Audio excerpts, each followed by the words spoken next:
Hello guys, a very very good afternoon to all of you. So आज के इस video के अंदर हम लोग बात करने वाले हैं आईटीआर के संबंध में। ठीक है।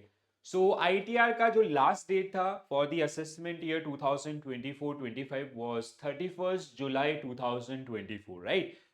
सो अब ये सेशन में उनके लिए कर रहा हूँ जो लोग इस डेडलाइन को मिस किए हैं। ठीक है। तो पहला सवाल तो ये है कि अगर आप क्या आप अभी भी अपना आईटीआर फाइल कर सकते हैं, हाँ या ना। तो मेरा जवाब है बिल्कुल हाँ। ठीक है। तो अब जैसे जब हम लोग लेट आईटीआर फाइल करते हैं, ठीक है, तो कहीं ना कहीं उसके साथ कुछ पेनल्टीज आपकी होती हैं। अगर आपके ऊपर टैक्स लाइबिलिटी है, दैट इज 1%, ठीक है, जो भी अमाउंट है। इसके अलावा आप जो ओल्ड रिजीम है उसको अडॉप्ट एक्सेप्ट नहीं कर सकते। आपका जो फाइलिंग होगा वो आपका ऑटोमेटिकली न्यू रिजीम के हिसाब से होगा। ठीक है। इसके अलावा अमाउंट आपका, जैसे अगर आपकी जो पेनल्टी आपकी रखती है, ठीक है। सो अगर आपकी आपका जो सैलरी स्लैब है, टैक्स स्लैब है, वो अगर 5 लाख से नीचे है सो इट इज 1,000, और अगर उससे ऊपर है तो आपका 5,000 रुपीज। तो क्या क्या कॉन्सिक्वेंसेज होते हैं या अदर्स, तो उनको हम लोग डायरेक्टली आपका ये इकोनॉमिक्स टाइम्स का ये आर्टिकल, मैंने बहुत सारे आर्टिकल्स पढ़े थे तो उनमें मेरे को सबसे बेस्ट ये लगा, तो इसके थ्रू थोड़ा सा आप हम लोग इनको समझते हैं। देखो, अगर सवाल ये है कि आपने अभी तक आईटीआर नहीं फाइल किया है और आपकी थोड़ा बहुत इनकम है, ठीक है, और आपको भरना चाहिए नहीं भरना चाहिए, तो फिर भी मैं आपको सजेस्ट करूंगा कि मेरा आंसर आपके लिए यस होगा। You should go with this particular one. ठीक है। भले ही आपका 5,000 का पेनल्टी लगेगा, बट इसकी जो फिनेंशियल आपका क्रेडिट वर्दिनेस के अंदर हम लोग बात करें सो बहुत इंपॉर्टेंसेस हैं। ठीक है। So you should go for this particular one, right. So ITR filing का जो डेडलाइन था, बहुत सारे ऐसे न्यूज भी चले थे कि इसको एक्सटेंड कर दिया गया। सो ऐसा नहीं है। ओवरऑल 7 करोड़ से ज्यादा की आईटीआर फाइलिंग्स हुई थी, जिसमें से 31 जुलाई को अबाउट आपका there was number of 50 lakhs आपका कैंडिडेट जिनके द्वारा आईटीआर आपका फाइल किया गया था। ठीक है। सो डेडलाइन वाज 31 जुलाई 2024। ठीक है। इसको इस बार आपका इंटरेस्ट नहीं किया गया, जैसे यहाँ पे लिखा हुआ है ना, पीआईबी के through 7 crore plus ITR filed till date and 50 lakhs आपका सिर्फ और सिर्फ आपका जो लास्ट डे होता है इंडिया में। हम लोग ये हमेशा मैंने देखा हर चीज के अंदर लास्ट डेट के अंदर बहुत सारी चीजें होती हैं। ठीक है। तो अब हम लोग यहाँ पे बात करें, सबसे ज्यादा इंपॉर्टेंट जो है, सबसे पहले आपका लेट फी का। ठीक है। तो अगर जो कैंडिडेट जिन्होंने भी, जो भी इंडिविजुअल्स आपका जिन्होंने आईटीआर फाइल नहीं किया, अगर आप अब आईटीआर फाइल करते हो तो उसमें आपको लेट फी पे करना पड़ेगा। दो दो तरीके से यहाँ पे आपका चीजों को डिफाइन किया गया। If your income is less than 5 lakh rupees, so late fee will be 1,000. And if it is more than 5 lakh rupees, so late fee will be 5,000 rupees. ठीक है। So one of the main consequences of filing, जैसे मैं थोड़ा सा इसको zoom कर देता हूँ जिससे आपको क्लियरली ये दिख जाए। ठीक है। So, one of the main consequences of filing your ITR after deadline is that you will be charged a late filing fee. Under section 234F, you will be charged a late fee of 5,000 if you do not file your ITR by the deadlines.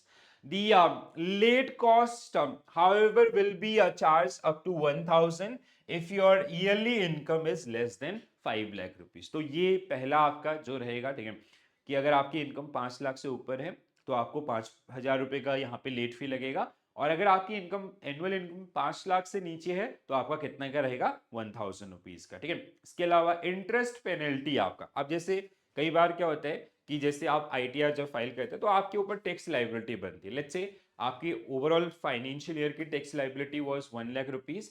Tax deposited till the time of 31 March was suppose that 90,000। ठीक है।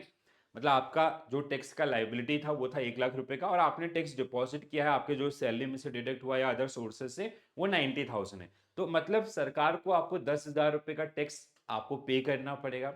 अगर आपने, अब आप late ITR file, जैसे पहले क्या होता था, सिंपली 10,000 रुपीज आप दे दोगे, खत्म। ठीक है। अब यहाँ पे क्या होगा कि आपको 10,000 प्लस 1% का आपका इंटरेस्ट उसके ऊपर पर मंथ बेसिस पे आपका पे करना पड़ेगा। ठीक है। इवन आप अगर 2 दिन में भी पे करोगे तो 1% उस पर आपका चार्ज लगेगा। ठीक है।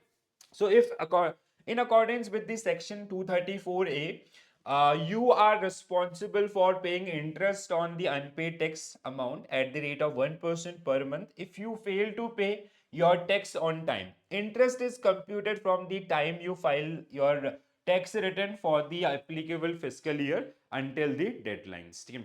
लॉस ऑफ कैरी फॉरवर्ड, अब जैसे कुछ एरियाज आपका, जैसे जो लॉस कैरी फॉरवर्ड आपका होता है, जैसे आपका कैपिटल गेन है या अदर सोर्सेज या अदर्स, तो ये भी अब अलाउड नहीं होगा, ठीक है। अगर आपको इनके बेनिफिट्स, अगर आप अपना कोई जैसे कैपिटल गेन्स में शेयर्स में आपने लॉस किया, अगर आप उसको कैरी फॉरवर्ड करना चाहते थे, now you want be able to do this, ठीक है। तो पहले ये ऑप्शन आपके पास होता था, तो इसलिए बोलते हैं कि थोड़ा सा टाइम पे करा करें, ठीक है।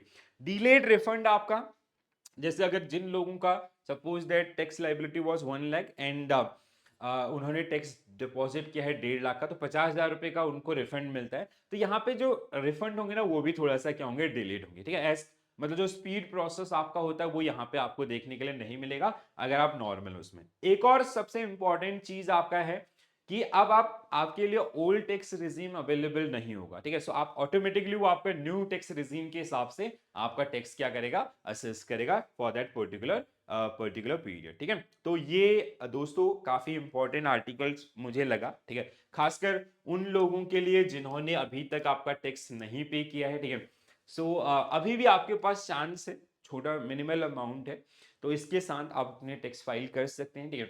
और टैक्स फाइल करना चाहिए सबको, ठीक है। और जो भी आपका, जैसे अगर मतलब बहुत सारे कैंडिडेट्स होते हैं जिनका भले ही उनके ऊपर टैक्स चार्ज नहीं हो रहा, लाइबिलिटी नहीं हो रही, तो दे इग्नोर दैट पर्टिकुलर, ऐसा नहीं करना चाहिए, आप रेगुलर बेसिस में उनको फाइल करना, so it will help you to build your credit score. कल के डेट में आप जब किसी भी फाइनेंशियल लोन के लिए जाते हैं, लाइक होम लोन या अदर्स, तो वहां पे भी आपको ये मदद करता है, ठीक है। तो आपके क्रेडिट स्कोर को कहीं ना कहीं स्ट्रॉन्ग कर रहा होता है। तो जिन लोगों ने डेडलाइन मिस करी है, तो उनके लिए ये वीडियो मैंने आपका डेडिकेटली बनाया है, जहां पे क्या कॉन्सिक्वेंसेज आपके होंगे जो आपको फेस करने पड़ेंगे अगर आप इसको फाइल करते हैं, ठीक है। तो इस तरीके से ये सारा इंफॉर्मेशन, आई होप सबको सारी चीजें क्लियर हुई होंगी। कोई भी डाउट है तो आप अपने डाउट्स भी कमेंट्स के अंदर लिख सकते हैं, ठीक है। तो आज के लिए इतना ही करेंगे गाइस, तो this is it from my side, thank you for watching this session. इन कैसा लगा वीडियो जरूर बताएं, अगर पसंद आया तो अपने साथियों के साथ जरूर शेयर करें, खासकर उन्होंने जिन्होंने अभी तक ITR फाइल नहीं किया है। Okay, so bye bye, take care all, have a nice day, thank you.